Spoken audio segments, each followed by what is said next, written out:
Silakan duduk. Hari ini saya mau berbicara tentang bagaimana Tuhan menciptakan kita dan untuk apa Tuhan menciptakan kita, saudara. Makanya saya akan ambil dari kitab Kejadian pasal 1. Nanti kita membaca kitab Kejadian pasal 1, saudara, ayat yang ke-26 yang ke-27. Kalau diberi judul khotbah saya ini adalah untuk apa Tuhan menciptakan kita, diciptakan diantaranya adalah untuk menyatakan Allah. Nah, saya akan ambil dari kitab Kejadian pasal 1, saudara, ayat yang ke-26 sampai dengan yang ke-27. Di sana ada ditulis oleh Musa begini, saudara. Kitab Kejadian pasal 1 ayat yang ke-26 dan 27.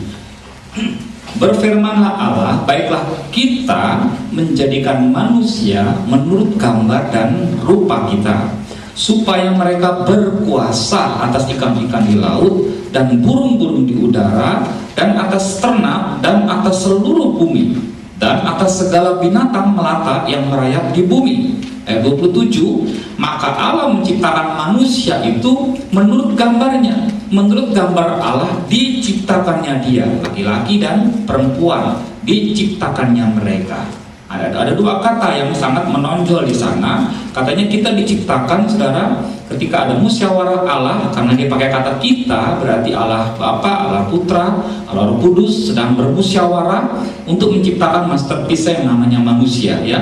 Ada dua kata yang di sana menggambarkan bagaimana kita diciptakan. Ada dua kata, pertama gambar dan rupa, ya.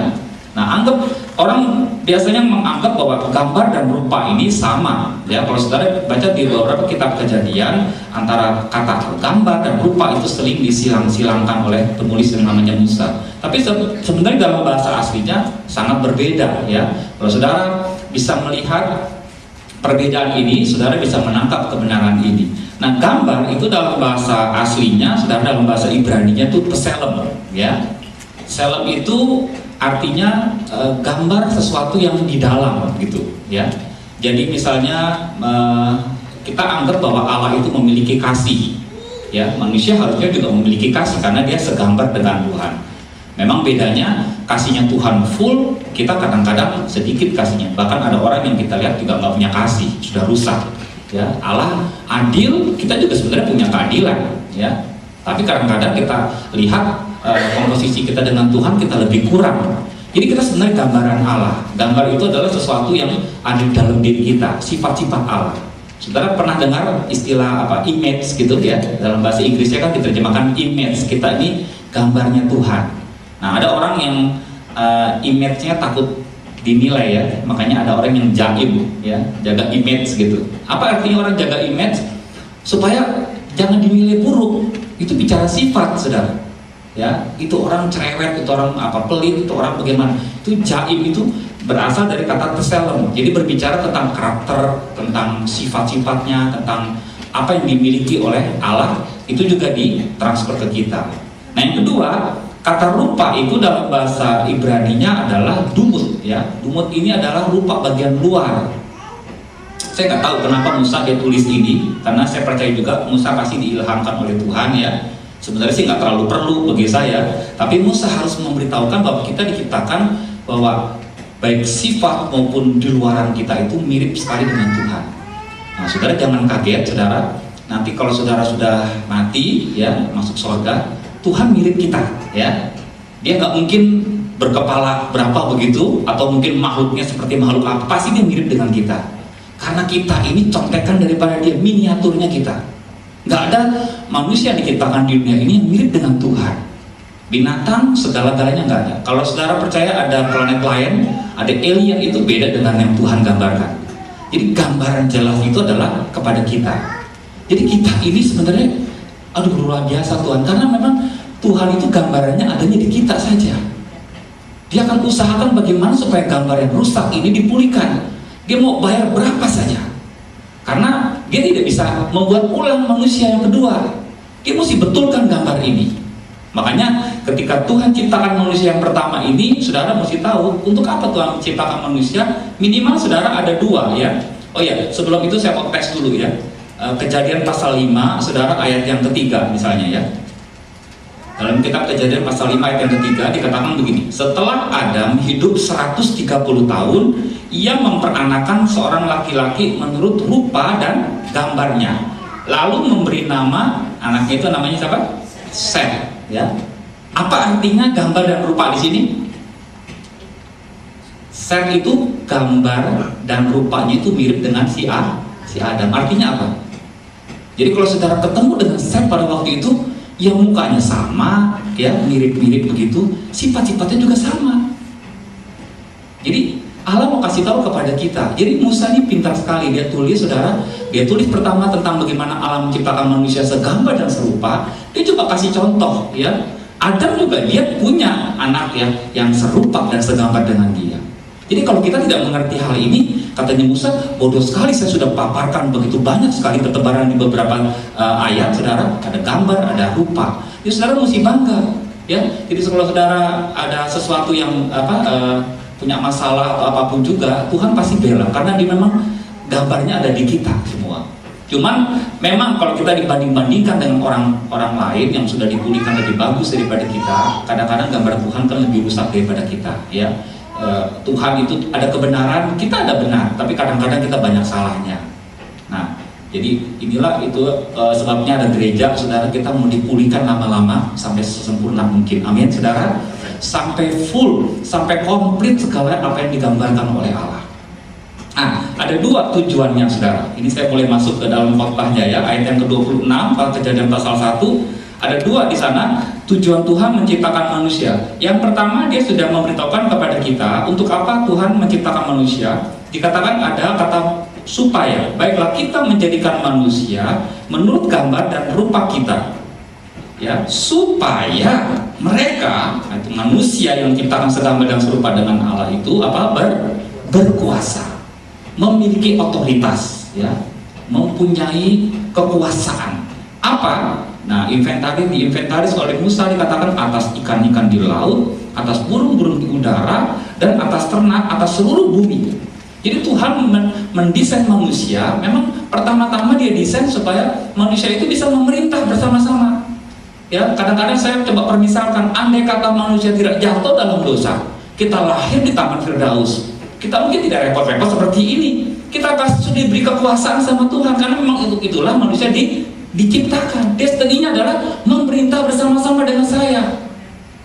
Tapi keburu manusia jatuh lebih dulu. Jadi historinya tuh kisahnya panjang sekali. Tapi biar kita bisa melihat kebesaran Tuhan, justru dikatakan pertama-tama manusia diciptakan adalah untuk berkuasa, punya otoritas atas bumi. Bukan hanya sekarang, sebenarnya bukan hanya merusak bumi, kita menguasai bumi, tapi juga dalam kerajaan 1000 tahun Tuhan juga mengidam-idamkan kita untuk memerintah bersama-sama dengan Kristus. Cuma nanti, ya, dalam kitab Wahyu dikatakan nanti tidak berbeda dengan Adam. Kita akan buat persyaratan, orang-orang yang sudah menang, orang-orang percaya yang menang, dialah yang akan bersanding dengan saya, itu bersama-sama saya memerintah. Ya, ada satu kota, ada satu RT, mungkin saya nggak tahu bagaimana, tapi Tuhan itu passionnya Tuhan, kesukaannya Tuhan itu bersama-sama dengan kita mitranya. Nah, lalu ada yang mengganjal saya di sini, saudara, ya, bukan hanya memerintah. Nanti bumi ini dikatakan dalam ayat yang terakhir, coba saudara lihat dalam bahasa Indonesia, dikatakan ini kan dia coba untuk mendaftarkan apa saja yang dikuasai oleh manusia. Di laut itu ikan-ikan, ketika di udara itu ada burung-burung, dan di bumi ini ada ternak-ternak. Nah, kalau orang sudah menulis atas seluruh bumi, berarti kan sudah titik harusnya, ya. Tapi di sini dikatakan dan atas segala binatang melata yang merayap di bumi. Nah, kalau saya orang guru bahasa Indonesia, ini maaf, belepetan ini saudara, bahasanya. Saudara, ini bahasanya kurang begitu bagus, karena kalau saudara coba membahasakan Indonesia dari hal kecil gitu kan, nanti saudara simpulkan hal yang besar, misalnya gitu ya. Kalau bumbu dapur misalnya begitu ya, misalnya A, B, C, ya bumbu dapur lah begitu ya. Atau peralatan rumah tangga saudara sebutkan, ya kursi, peralatan rumah tangga begitu. Nah, kalau sudah dikunci dengan besarnya misalnya seluruh bumi, kan nggak perlu lagi didaftarkan lagi. Tiba-tiba ada kata dan katanya memerintah apa? Dan atas seluruh bumi dan atas segala binatang melata yang merayap di bumi.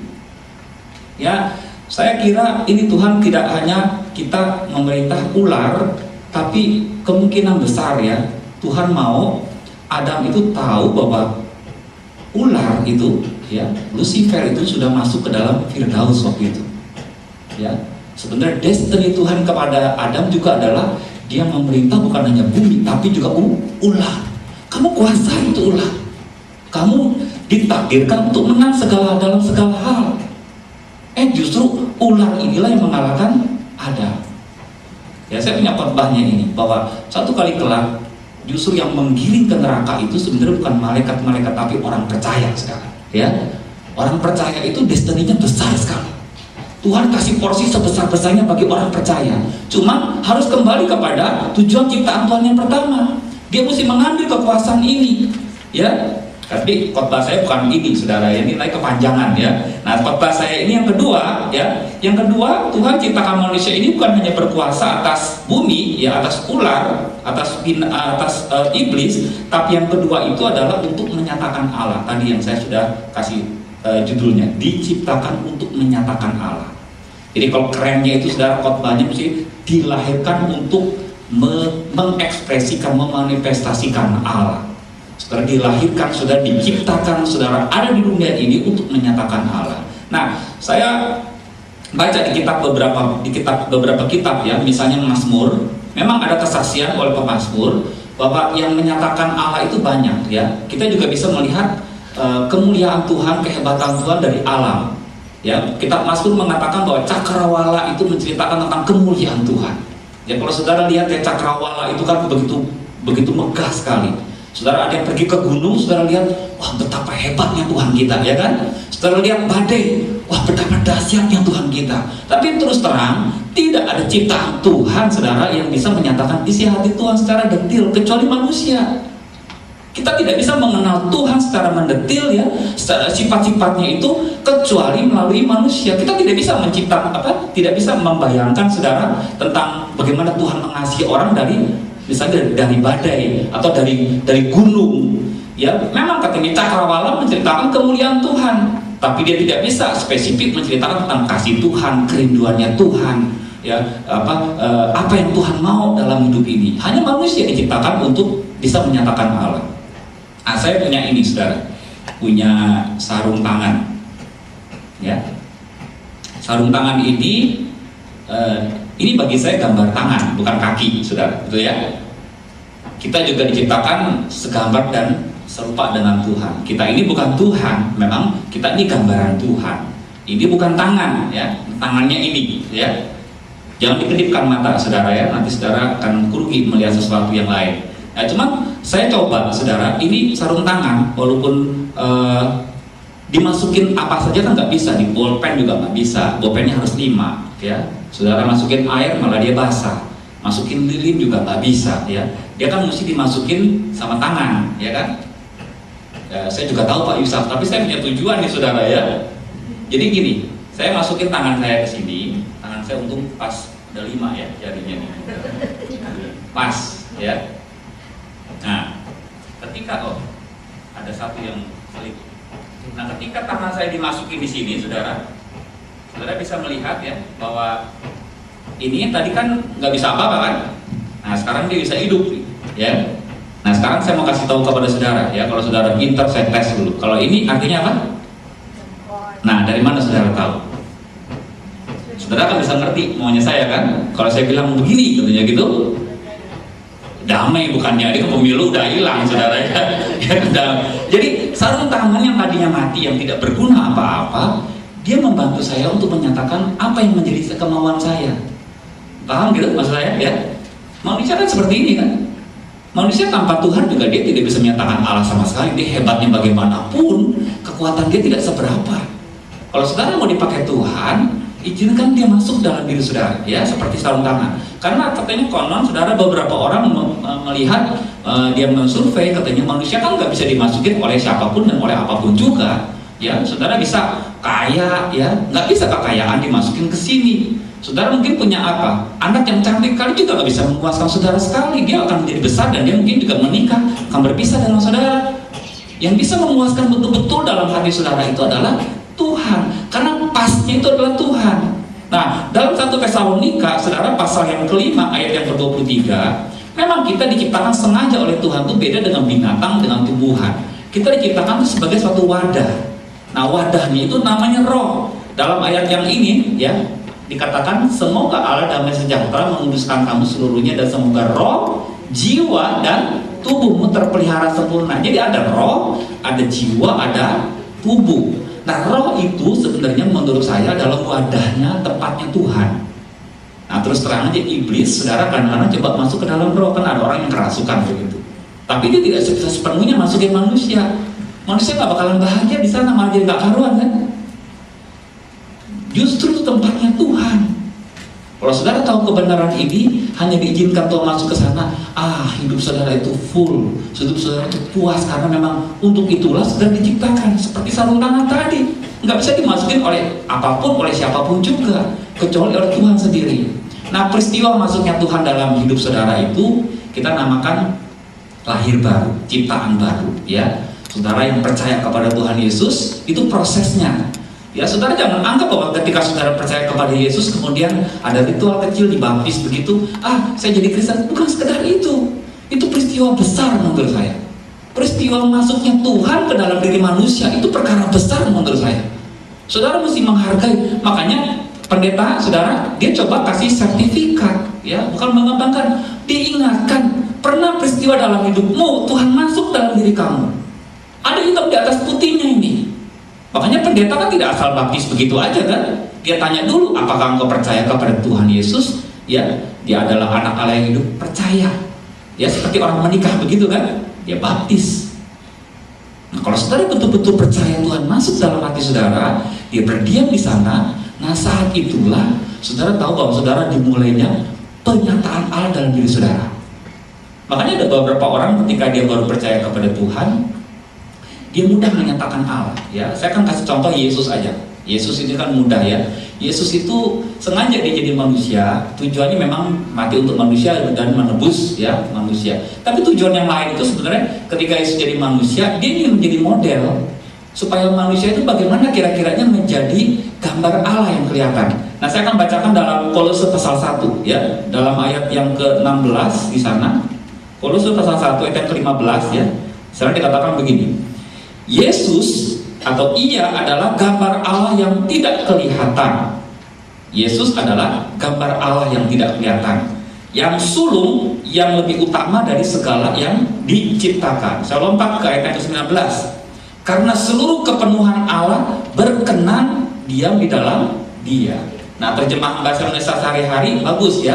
Diterjemahkan seperti ini. Saya kalau nggak salah punya di sini, ya. Diterjemahkan Allah sendirilah yang menghendaki supaya segala sesuatu yang terdapat dalam diri Allah itu ada di dalam diri Yesus. Berarti Tuhan kasih, Yesus juga ada di situ. Tuhan adil, ya, Tuhan pemurah, Dia cinta jiwa-jiwa juga ada di situ. Ini gambaran Allah, Yesus itu gambar Allah yang sempurna sekali. Yesus matinya juga sama seperti beberapa orang yang ada di Irak, disiksa begitu kan. Kenapa dia bisa kuat? Makanya ikuti dulu khotbah saya, saudara, ya. Karena dia memang gambar Allah yang sangat sempurna. Dia izinkan Allah itu memberi contoh kepada dirinya bahwa akulah wadahnya Tuhan yang sesungguhnya. Kenapa ada ayat yang mengatakan dalam ayat ke-19? Tadi dikatakan kan, justru kepenuhan Allah itu berdiam di dalam Dia. Masalahnya kita kan gak full kadang-kadang kan, banyak yang bocor. Ya, ini sekarang kita dipulihkan, hari Senin gak berbuat dosa, banyak bocornya. Ya, kita udah lengkap dikit, bocor sedikit, nanti hari Minggu dikompak lagi, ya kan? Tapi Yesus kan dia jaga dirinya sedemikian rupa. Dia tutup segala lubang-lubang semua. Dia mau ini energi Allah nggak keluar begitu saja. Makanya kan nggak usah kaget. Ya, ketika ada orang yang pegang Yesus, kok ada energi keluar? Karena memang dia menyatakan Allah. Dia kendalinya, dia berkuasa atas segalanya. Dia sembuhin orang juga gampang, ya. Bahkan dia bangkitkan orang mati juga bisa. Oh, dia gambar Allah yang sangat sempurna. Sedikit orang yang bisa tiru Yesus, karena memang sedikit orang yang sampai ke standar Yesus. Kita sih masih jauh. Kita bisa nyembuhin orang saja, berkali-kali berdoa saja sudah hebat, saudara, ya. Kita masih jauh. Makanya Tuhan mau saudara tahu hari ini kita diciptakan Tuhan, di antaranya salah satunya adalah untuk menyatakan Tuhan kepada dunia, untuk mengekspresikan kepada dunia siapa Tuhan yang sebenarnya. Nah, saya mau kasih contoh ya, apa saja yang masuk ke dalam diri saudara dalam Yohanes 14. Kalau kita ini wadah, kalau kita punya roh, ya saudara mengaku saudara sudah pernah mengundang Tuhan. Dalam pasal 14 Yohanes diceritakan di sana dalam ayat yang ke-16 misalnya.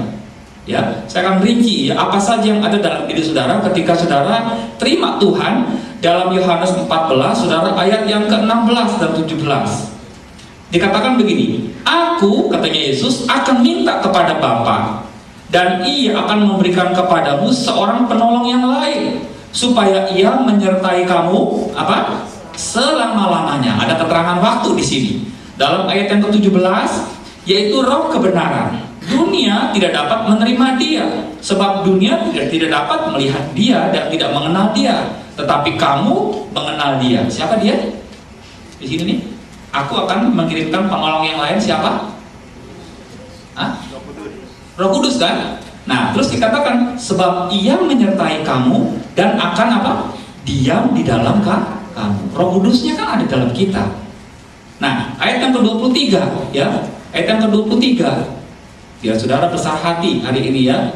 Bukan hanya Roh Kudus yang ada di sana dalam hati saudara. Dalam ayat yang ke-23 dikatakan, jawab Yesus, "Jika seorang mengasihi Aku, ia akan menuruti firman-Ku, dan Bapakku akan mengasihi dia. Dan kami itu siapa? Bertiga. Hah? Bertiga? Gimana maksudnya? Kan nih, coba konteksnya lihat.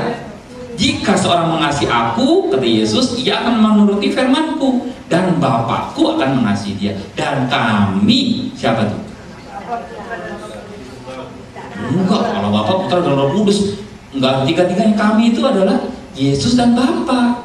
Makanya bacaan kita teliti. Tadi kan Roh Kudus ini jawabannya sudah di ayat yang ke-16-17 kan, betul kan? Aku akan mengirimkan seorang penolong yang lain.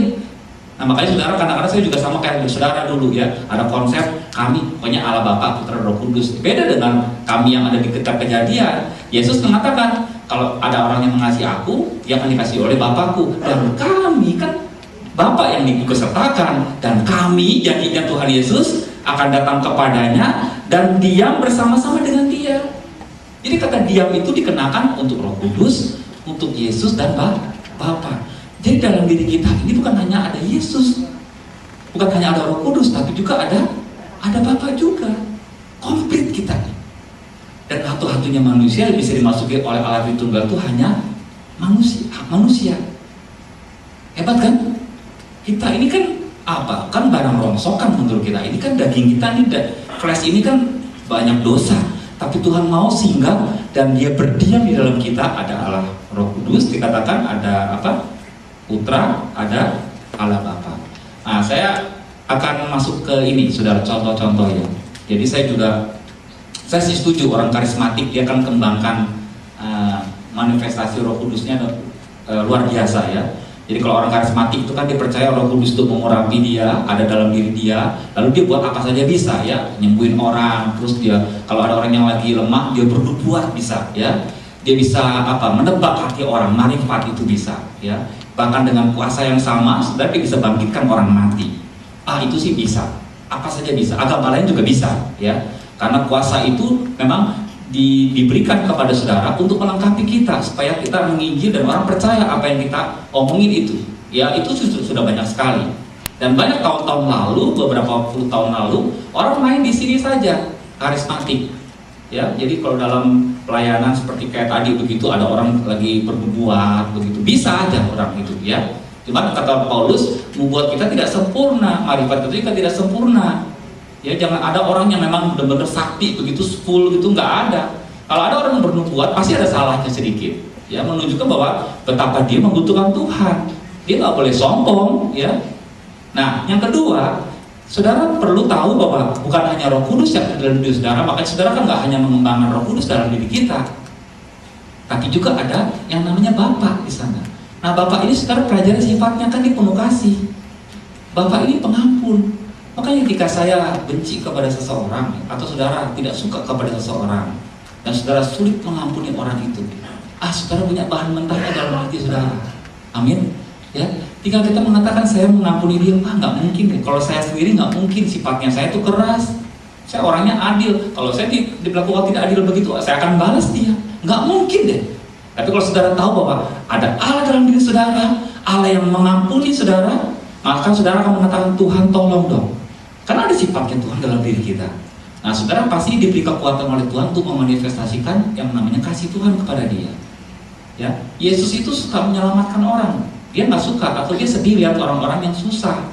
Dia sedih lihat orang-orang yang belum selamat. Makanya jangan kaget ketika saudara dengar berita beberapa orang yang belum kenal Tuhan itu bagaimana mereka mati. Saudara begitu sedih. Sedihnya bukan karena iba, karena jiwa. Ada yang menangis dalam hati saudara. Saudara memanifestasikan Allah dalam hidup saudara.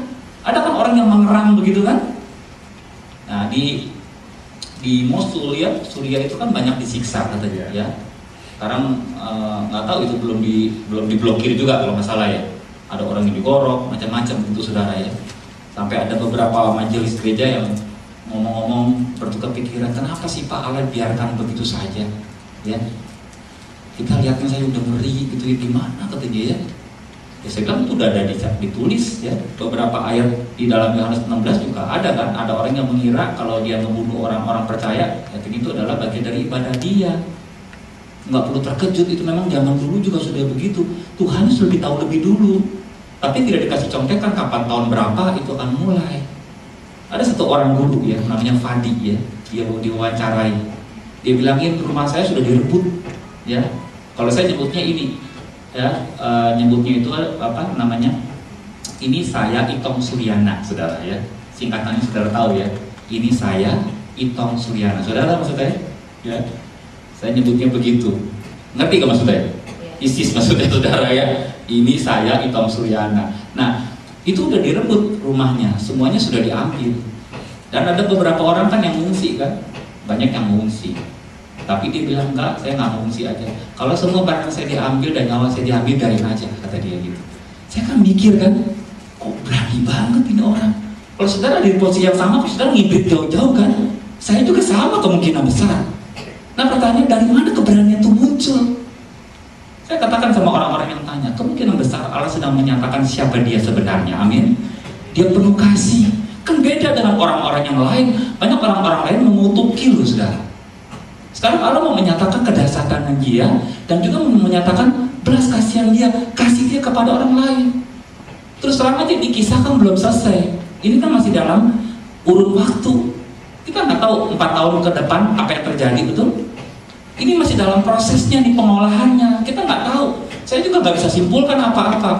Yang saya tahu, kalau saudara memiliki Tuhan, Tuhan pasti punya kekuatan yang memberikan kepada saudara. Ya Tuhan akan memberikan keberanian yang luar biasa. Ya, ada beberapa orang di zaman Nero, ya di zaman Nero Roma itu waktu berkuasa, orang Kristen kan malah dibakari kan. Ya, saya mau obornya di hari ini ulang tahun, katanya obornya itu adalah orang Kristen. Jadi ditaruh di tiang begitu, itu dibakar begitu saja, dilempar bensin, dibakar begitu saja. Dan banyak orang mengatakan dia nggak kerasa apa-apa. Dulu kan saya ngebayangin sakitnya bagaimana kalau diiris kupingnya. Tuhan punya trik bagaimana cara menolong saudara. Itu bukan bagian kita, jangan pikirin saudara. Nanti saudara ketakutan sendiri. Sama seperti saudara waktu nyembuhin orang, kan saudara nggak tahu bagaimana proses Tuhan nyembuhin kanker, betul? Apa saudara mikirin kankernya bagaimana? Saudara stres, ya. Kita hanya fungsinya kita ini menyatakan Tuhan aja kepada dunia. Itu urusannya kita. Bagaimana caranya? Cara ilmiah Tuhan yang menjelaskan. Karena diperkuasa. Dia punya cara-cara yang begitu ajaib bagi kita. Ya, ada orang Chinese sudah, orang Tionghoa ya. Kan orang Chinese pada tahun lalu juga sama kan? Ya dia ditangkepin begitu kan? Ada yang disiksa, ada beberapa orang yang dibunuh dan sebagainya. Ada beberapa orang yang lepas dari situ. Ya, mungkin taktiknya saudara supaya orang yang lepas ini kasih tahu bagaimana caranya orang Kristen disiksa supaya dia jangan jadi orang Kristen kira-kira. Ada beberapa orang Kristen dilepas, satu orang Kristen dilepas. Yang lainnya pada dibunuh semua di gereja bawah tanah itu. Terus dia bersaksi di gereja. Nah waktu bersaksi saya baca, saudara dia menangis. Saya pikir menangis karena dia ketakutan. Tidak, dibilangin, saya tuh bangga sama teman-teman saya katanya. Kenapa saya saya nggak seperti mereka, diberi kekuasaan oleh Tuhan, diberi kepercayaan, mati seperti mereka. Itu dari mana taunya orang bisa berani begitu? Orang Chinese, saudara, seperti kita, dia dicubit juga sakit, tapi lihat waktu dia disiksa, dia malah menyerukan nama Tuhan Yesus begitu. Dengan beraninya dia bisa, ya itu kan menyatakan Tuhan. Siapa yang bisa memberikan keberanian sedemikian rupa? Seorang bapak juga gak bakalan bisa menguatkan anaknya waktu anaknya disiksa, betul? Apalagi anaknya, papa jangan lepasin imannya. Siapa yang bisa melepaskan itu semua? Gak bisa. Tapi saudara, hari ini ada kabar baik ya. Saudara, ada Allah dalam diri saudara. Saudara gak perlu tahu apapun. Amin, saudara. Dia sudah siapkan semuanya, dia sudah siapkan. Andai kata itu juga jatahnya masuk ke kita, jangan perlu takut. Kalau belum waktunya mati, saudara juga tidak akan mati. Amin. Ya, karena Tuhan itu mentakdirkan kita, mendestinasikan kita, saudara, untuk menyatakan Allah itu kepada dunia. Makanya Paulus ya, dalam 2 Korintus pasal yang keempat, saudara, ayat yang ke-7, dia mengatakan begini ya, Tuhan itu digambarkan dalam diri itu seperti harta yang begitu bernilai. Dia mengatakan dalam 2 Korintus pasal yang keempat ayat yang ke-7 ya, saya punya ayatnya di sini. Tetapi harta ini pasti Tuhan yang dimaksud Paulus. Kami punyai dalam bejana tanah liat. Hidupnya dia itu, dirinya dia itu tanah liat, supaya nyata bahwa kekuatan yang melimpah-limpah itu bukan berasal dari diri kami, tapi dari Tuhan. Nah, kalau ada orang yang siksa begitu nggak melepasin imannya, kan saudara mikir bejana itu gampang hancur loh saudara, gampang rapuh. Kita lihat orang yang riskan akan apa? Stres ya, curiga, gampang sekali. Kita masih punya pikiran. Pendeta juga banyak yang begitu. Tapi kalau orang bisa kuat, kata Paulus, harta ini kami punyai dalam bejana, supaya nyata bahwa kekuatan, kalau ada orang yang kuat, yang berlimpah-limpah itu bukan dari diri kami, tapi dari Tuhan yang ada dalam diri kami. Makanya jaga harta itu luar biasa ya. Tuhan tuh harta yang enggak ternilai dalam diri kita, dan dia nggak pernah tinggalin kita. Kata dwelling, diem, itu dia tidak hanya singgah sebentar, selama-lamanya dia tinggal dalam diri saudara. Satu-satunya pribadi yang tidak pernah tinggalkan saudara itu adalah hanya Tuhan. Dan katanya lebih dekat daripada kulit saudara sendiri itu adalah Tuhan. Siapa yang bilang ketika saudara dirundung duka, Tuhannya tidak ngerti? Dia ngerti. Pertanyaan saudara semua, kenapa saya diizinkan menderita? Dia juga tahu. Dia punya sekretario, dan sulit dia menceritakan kepada saudara. Seperti Tuhan izinkan di daerah Timur Tengah begitu. Kalau diceritakan bagaimana nanti akan ujung-ujungnya, kan gak seru lagi saudara. Ikutin saja dan percaya saja bahwa saya kendalikan seluruh keadaan, ya, kendalikan seluruh kehidupan kamu. Makanya saudara mesti percaya bahwa hidup saudara itu, diri saudara itu adalah sebagai suatu wadah ya. Nah, saya akan kupas ini ya. Di dalam Kisah Para Rasul, saudara, pasal yang ke-9, ada satu ayat di sana. Ini ada beberapa terjemahan agak berbeda ya, agak salah kalau menurut saya. Kisah Rasul pasal yang ke-9, saudara, ayat yang ke-15. Kisah Rasul pasal yang ke-9 ayat yang ke-15 misalnya begini. Tetapi firman Tuhan kepadanya, ya, ini kepada Paulus ya. Tetapi firman Tuhan kepadanya, pergilah, sebab orang ini adalah alat pilihan bagiku. Paulus itu adalah alat pilihan bagiku untuk memberitakan namaku kepada bangsa-bangsa lain, serta raja-raja dan orang-orang Israel. Nah, seharusnya kalau memang betul ini adalah terjemahannya alat pilihan, harusnya diterjemahkan dalam bahasa Inggris. Ada juga dalam bahasa Inggris diterjemahkan a chosen instrument. Instrumen itu alat. Ya, tapi saya lebih condong, saudara, saya lebih mau mengambil terjemahan King James ya. King James dia terjemahannya begini bagus. A chosen vessel unto me. Jadi vessel itu kan wadah ya, bejana. Nah, tapi dia tidak pakai kata instrumen di situ. Dia pakai kata vessel ya. Dia pakai kata dikatakan sebab orang ini, Paulus itu adalah bejana pilihan bagiku. Ini bukan sekedar istilah. Saudara tahu bedanya bejana dengan alat apa? Ada kan? Ya. Jadi ini bejana. Nah, jadi bisa diisi ya. Itu alat musik itu alat ya. Ini bejana. Jadi yang bisa diisi itu adalah wadah, bejana. Jadi yang nggak bisa diisi itu hanya bisa dipakai adalah alat. Makanya Tuhan menghindari istilah alat sebenarnya. Saudara mau diperalat Tuhan? Ya, diperalat itu artinya nggak enak. Ketika Tuhan pakai seseorang, kalau dia udah nggak pakai lagi dia buang. Ya, makanya kan ada beberapa ayat mau loh, ada orang diperalat Tuhan mau. Artinya dia tidak mengalami Tuhan, saudara. Dia belum mengalami Tuhan, dia udah pelayanan begitu, saudara. Bisa saja dukun-dukun juga bisa. Makanya di penghujung sejarah dunia ini Tuhan akan berkata terus terang kepada seseorang katanya, bukankah demi namamu aku mengusir setan? Saya nggak kenal kamu, katanya, betul? Ya, bukankah demi namamu aku bernubuat, katanya ya? Tapi katanya Yesus, aku akan berterus terang, aku tidak mengenal kamu. Aku juga nggak pernah diizinkan masuk di situ, nggak ada aku di situ. Jadi itu namanya diperalat. Makanya Paulus pernah mengatakan, aku melatih tubuhku sedemikian rupa dan menguasai seluruhnya, supaya setelah aku memberitakan Injil jangan sendiri aku ditolak. Paulus juga mengaku begitu, karena dia merasa bukan Allah. Aku ini bejana. Nah, bejana fungsinya, saudara, dia akan berfungsi seperti tadi. Dia akan berfungsi kalau sudah diisi. Tekok bisa ya, tekok ya. Kalau saudara mau pakai tekok, saudara nggak isi dulu kan sulit.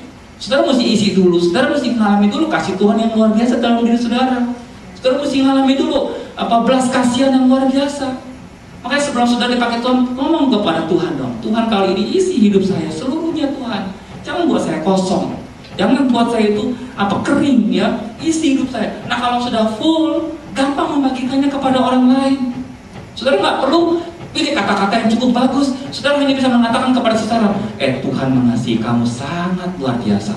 Nah, itu manifestasinya bukan sekedar kata-kata. Ada energi Tuhan yang keluar dari sana. Makanya saya anjurkan kepada saudara, ya, semua yang pelayan Tuhan, baik yang belum melayani maupun, biarlah Tuhan setiap hari mengisi hidup saudara, memenuhi saudara. Amin. Supaya gambar yang rusak di beberapa tempat dalam diri itu dapat disempurnakan seutuhnya oleh Tuhan. Ya, saudara bisa melihat bagaimana Tuhan mengerjakan kita dari hari ke hari dengan teliti, dengan begitu sabar. Supaya apa? Supaya saudara itu menjadi segambar dan serupa dengan Tuhan. Supaya miniaturnya Tuhan ada di dunia. Dia lagi kekurangan orang di Timur Tengah nih, saudara, terus terang aja. Untuk menyatakan Tuhan, kedahsyatan Tuhan di sana. Ya, dia juga mau menyatakan Tuhan juga di Indonesia. Sekarang Indonesia kan tambah sulit ya. Yang kalah begitu, yang menang juga begitu, sulit jadi bingung. Baru kali ini saya rasa ada kasus kayak begitu, saudara. Ya, bikin rumah transisi juga diomelin, lancar, sulit jadi. Kan jadi kagak ada kepala negaranya kita. Bingung jadinya saya. Nah, artinya Tuhan mau supaya saudara itu dipakai Tuhan, bukan saudara dipakai jadi kayak alat. Tapi saudara dipakai Tuhan karena saudara mengalami kasih Tuhan yang luar biasa, keadilan Tuhan yang luar biasa, belas kasihan Tuhan yang luar biasa. Jadi nanti kalau berdoa, jangan pura-pura. Jangan pura-pura saudara harus cinta sama jiwa-jiwa Tuhan mereka. Ada beberapa orang nanti Tuhan pakai begitu nih. Ya, aduh Pak, saya gimana nggak tahu kok ada yang bisa membual-bual dalam hati saya begitu. Ada apa nih Pak? Tuhan mulai punya sela-sela baru dalam ruangan hidup saudara. Dia mau pakai saudara itu secara dahsyat dan luar biasa. Ya, mari kita akan ke Jawa Tengah, saudara. Kita ingin buat sekolah training ya. Saya lagi disuruh buat materinya ya. Teman saya ini menemukan untuk memenangkan Indonesia ini ada 7 gerbang ya. 7 gerbang. Belum diungkap di beberapa lain. Bagus juga. Jadi yang dipakai sama Tuhan itu bukan hanya para hamba Tuhan full timer, politikus, ekonom juga bisa.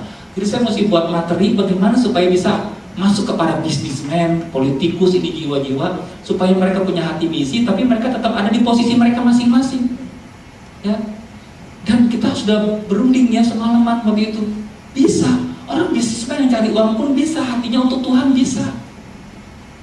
Indonesia dimenangkan oleh para hamba Tuhan full timer sangat sedikit sekali sekarang. Bisa apa saja, LSM tuh yang batu-batu pengemis apa, nanti kita akan olah, udah tetap di posisi kamu. Kamu gak usah jadi pendeta full timer begitu kira-kira. Yang jadi insinyur tetap jadi insinyur, gak apa-apa. Kalau kamu terpanggil jadi insinyur, gak apa-apa, tetap jadi insinyur begitu. Tuhan bisa pakai kamu, tapi diisi lebih dulu sama Tuhan. Jadi isi hatinya bagaimana kita cari materi supaya bisa diisi oleh Tuhan. Orang kasih Tuhan, jamaah Tuhan. Supaya waktu mereka hidup, ya mereka jadi seorang insinyur. Insinyur berbeda dengan insinyur yang lain. Untuk apa? Untuk menyatakan Tuhan itu kepada dunia. Sekarang saudara coba ya, saya waktu ke Salatiga kemarin mampir ke beberapa sekolah teologi ya, teman-teman saya punya sekolah teologi. Di Kopeng kan banyak sekali ya, semua pada kosong sekali.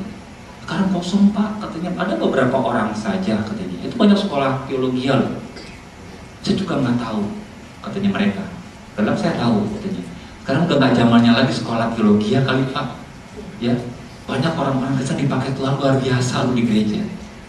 Tuhan sudah ngebet ya, Tuhan sudah bilang nggak keburu lagi dalam proses begitu kira-kira. Ya model begini juga kan, ini nggak privat ya, udah banyak kan dikit saudara ya. Model begini juga banyak di zaman Tuhan dan dia dipakai Tuhan dengan cepat sekali. Kalau saudara buka hati, ya dulu ada orang yang dipakai Tuhan misalnya dalam jangka waktu 5 tahun. Sekarang kemungkinan Tuhan perlu waktu hanya beberapa bulan saja dibuat full orang itu dan Tuhan siap pakai orang itu. Karena apa? Kekurangan orang. Kita kekurangan orang. Coba saudara percaya omongan saya. Ya, teman saya Samuel juga, dia lulusannya nggak lulusan SD nggak lulus. Bahasa Inggris boro-boro, saudara. Sekarang bahasa Inggrisnya lebih hebat dari saya. Dia terjemahkan Christy Moore waktu datang ke Amerika di sana. Wah, ke 56, sekarang mungkin 70 negara diputar-putar, saudara, ke Pakistan. Ini ada kasus-kasus di Iran, ini paling senang dia kayak gini. Ya, itu waktu di gereja sama-sama gereja sama saya. Atau bukan hanya orangnya bodoh, latar belakangnya juga nggak bagus, nggak mendukung. Nah, waktu dia serahkan diri, saudara, dia senang sama saya. Dia jadikan saya tuh mentornya dia. Ya, panggilnya saya kan Ko Itong, Ko Yusak, gitu sampai sekarang ya. Itu di Salatiga itu ngomong. Nah, respectnya sama saya bukan karena saya dipakai Tuhan lebih hebat dari dia, enggak. Karena tidak ada yang memperhatikan dia. Itu anak yang apa? Broken home. Saya bilangin, kamu bisa dipakai Tuhan sebenarnya. Jadi waktu dia masuk sekolah Alkitab, saudara, di Ungaran, sekolah Alkitab itu cukup banyak orangnya waktu itu. Karena memang ada Children of God. Saudara tahu COG itu kan ngacokan Kristen kan. Nah, orang-orang di kampung situ kan anggap bahwa Kekristenan kan sesat. Jadi nggak boleh seluruhnya. Jadi orang mahasiswanya pada ketakutan, pada keluar. Nah, dia pernah ngomong waktu di Taman Kesmani kan ada bukit doa tuh, saudara. Dulu kita sering datang ke situ. Dia bilang, Ko Yusak, saya sekolah Alkitab saya juara 1 katanya dia. Hebat sekali saya bilang gitu. Berapa muridnya? Ada 3 katanya. Ah, 3 gampang saya bilang gitu katanya. Dia mau saya banggain dia, saudara. Ya, cuman pertanyaan saya tuh kalau nggak ditanya mungkin dia bagus ya 3. Saya bilang, kok kenapa 3? Diceritain begini. Ya wajar lah 3 saya bilang gitu kan. Kalau kamu juara 1 ya. Saya apalagi dikasih tahu 2 orang itu siapa ya. Oh itu mah baru masuk katanya, dia belum apa-apa katanya begitu kata dia. Dia mau saya bangga sama dia. Saya bilang sama dia kemarin, saya bangga sama kamu. Nah, dia dalam beberapa bulan Tuhan pakai dahsyat banget ini orang. Dia pernah ke Manado kan? Ya, Manado sama-sama pelayanan begitu. Ada yang ke A, ke B ya. Dia diundang ke satu youth begitu. Nah, orang Amerikanya pergi ke tempat lain. Ke tempat lain begitu. Dia juga pelayanan. Tiba-tiba orang Amerikanya datang ke situ. Mungkin batal atau bagaimana datang ke situ. Nah, orang Amerikanya disuruh bersaksi di Komsel itu di Manado. Kan nggak ada yang terjemahkan. Kan penerjemahnya kan pergi kemana-mana. Ya, coba katanya. Nah, Tuhan ngomong sama dia, terjemahkan. Kan dia belum bisa bahasa Inggris sama sekali. Nah, ketika itu dia beranikan diri. Dia bilang gini sama Tuhan, kalau saya disuruh sekolah Alkitab ke Ungaran, kalau toh nggak jadi kan gampang pulangnya. Kalau menerjemahkan bagaimana katanya? Saya nggak bisa, grammar juga nggak bisa. Tapi memang ada yang membual-bual begitu. Siapa lagi katanya? Akhirnya waktu dia ngomong, ya dia terjemahkan bisa loh sudah. Terjemahkan bisa. Nah, jangan dipikir, sudah bagaimana caranya? Itu bagian bagian Tuhan. Dia Tuhan hanya fungsikan dia tuh memanifestasikan. Nah waktu dia selesai, saudara, ini karunia nggak bisa hilang. Dia bisa bahasa Inggris, saudara, masih bisa bahasa Inggris dikit-dikit. Cuman grammarnya kacau. Grammarnya kacau karena memang dia tidak sekolah kan. Dia pernah tuliskan di Alkitabnya I love you gitu, I gitu saudara ya. Ya, I love you LO gitu, love LOP, I love you gitu saudara. Jangan salah, saya bilang mesti I katanya. Saya grammarnya kan lebih hebat dari dia. Ya. Dia bilang, oh akhirnya dia sekolah di Amerika, sekolah Inggris saudara, grammarnya. Nah, yang saya mau katakan kepada saudara, sekarang Tuhan mudah pakai orang kalau orang terbuka banget. Dia kenapa? Dia udah mentok, rumah tangganya udah berantakan, udah nggak punya siapa-siapa lagi di dunia. Ya, saya bilang kalau saya udah lepas, kamu mesti bergantung sama Tuhan full. Nggak ada yang perhatiin kamu lagi, nggak ada yang kasih makan, nggak ada yang perhatiin kamu. Nah kalau orang seperti ini kan habis-habis kan, saya buka hati tiap hari begitu kan.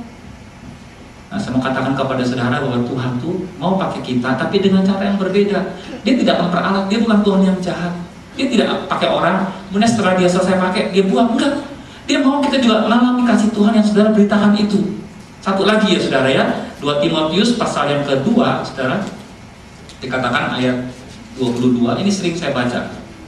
Saya sering kutip ayat ini, dikatakan dalam 2 Timotius pasal yang kedua, saudara, ayat yang ke-22, 20 dan 22. Dikatakan begini, 20, dalam rumah yang besar bukan hanya terdapat perabot. Nah, kata perabot juga itu bukannya alat, tapi kata perabot itu diterjemahkan vessel ya. Dalam rumah yang besar bukan hanya terdapat perabot dari emas dan perak, melainkan juga dari kayu dan tanah. Yang pertama ya, yang terbuat dari emas dan perak itu dipakai untuk maksud yang mulia, dan yang terakhir ya, dari kayu dan tanah itu untuk maksud yang kurang mulia. Nah, jika seseorang menyucikan diri dari hal-hal yang jahat yang menjadi perabot atau bejana rumah untuk maksud yang mulia, ia dikuduskan, dipandang layak untuk dipakai tuannya, dan disediakan untuk setiap pekerjaan yang mulia.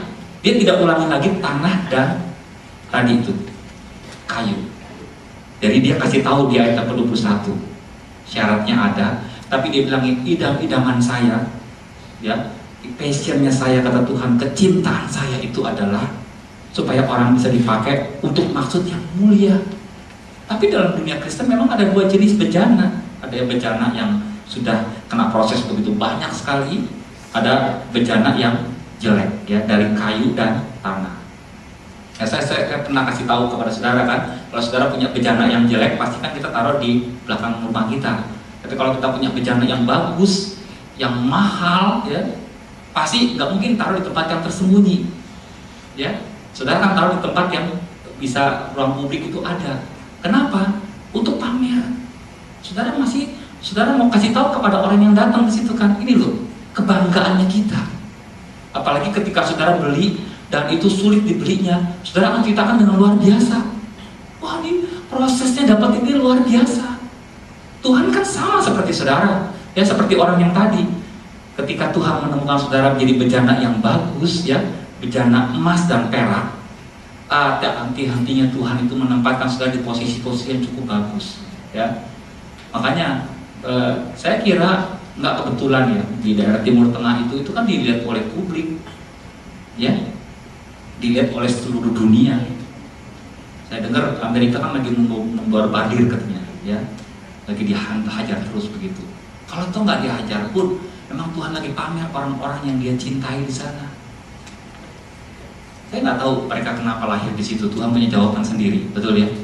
Nah, saya mau katakan kepada saudara, mumpung kita masih ada waktu mengisi bensin, saudara, ya, di gereja, ya, kita isi seluruh hidup kita. Akan datang saatnya nanti di jalan tol kan bensin nggak boleh lagi diisi kan?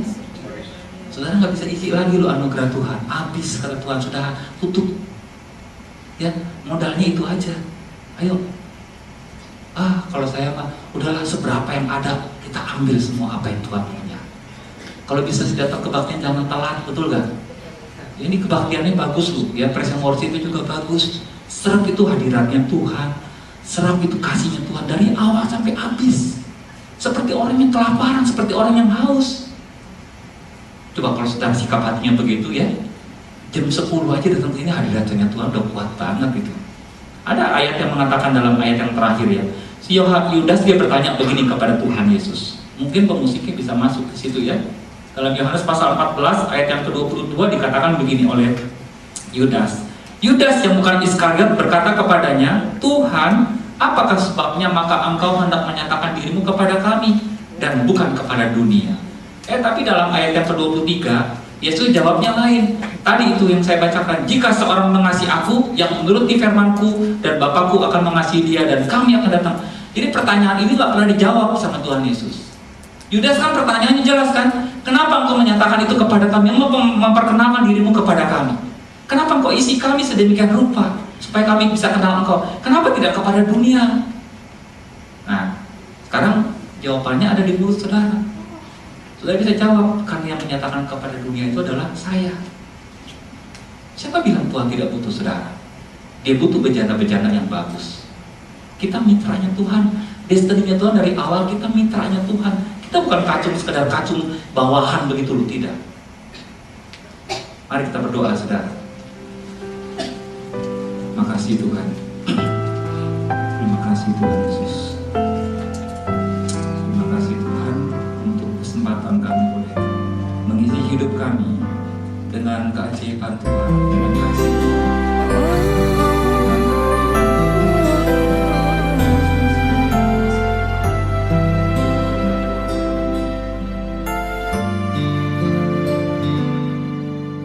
Bekerjalah Tuhan di dalam hidupku, aku milik-Mu, aku milik-Mu.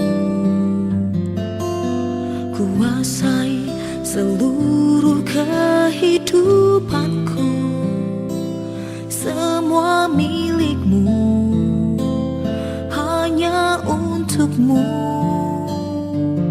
Apapun yang Kau inginkan, apapun yang Kau rindukan, terjadilah Tuhan di dalam hidupku.